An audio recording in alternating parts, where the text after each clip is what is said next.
အေးငါလိုက်ပါလား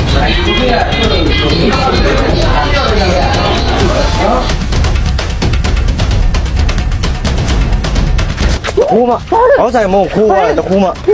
ဘိုက်စာကိုယူစားနေရ ဘိုက်ဆိုင်ဝယ်စားတယ်မရှိရင်တောင်းစားလူများဆိုင်မုံခိုးတယ်တခိုးမ ဘာကိုလဲနင်းနဲ့တကုန်းငါတကုန်းမဟုတ်ဘူး ဟာတခိုးကလူကိုပြန်ဟစ်နေသေးတယ်ပုံတန်းဆုပ်ပြီးဆုပ်ရနေအလုံးလေးရ ဘာဖြစ်နေလဲဟာသူငါပြန်မကိုလာလို့စားနေလေ ဘယ်ရတာအောက်ဆိုင်မုံခိုးသွားလို့ငါပြောနေတာဘာနေတို့မလား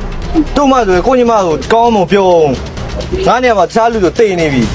အခုညီမတောင်းပန်ပါရနော်ညီမတွေကမျိုးရအောင်တော့မကောင်းလို့လားနောက်ပြီးလို့ရှိရင်လည်းညီမတို့ကလည်းပတ်စံမရှိတော့သူ့မခုပေးနိုင်အောင်လေညီမလေးသူများမဟုတ်အဲ့လိုရှင်စားရအောင်လေပြန်ပေးလိုက်ညီမတို့အိမ်မှာခဏတော့တောက်ကြပါနော်မမညီမအဲ့တမီးမစားရရင်ငါအဲ့လိုမစားဘူးကငါဒီလိုမျိုးတက်တာအောက်လို့ကောင်းတာစားရရင်နောက်ကြလို့ရှိရင်ညီမဒီမဝယ်ချင်းနေနော်အခုတော့ဆက်ပြန်ပေးလိုက်သူများမဟုတ်အဲ့လိုမပေးဘဲနဲ့ယူစားလို့ရှိရင်ညီမလေးကိုခွေးမေးပြီးကောင်းတိုက်လိုက်နော်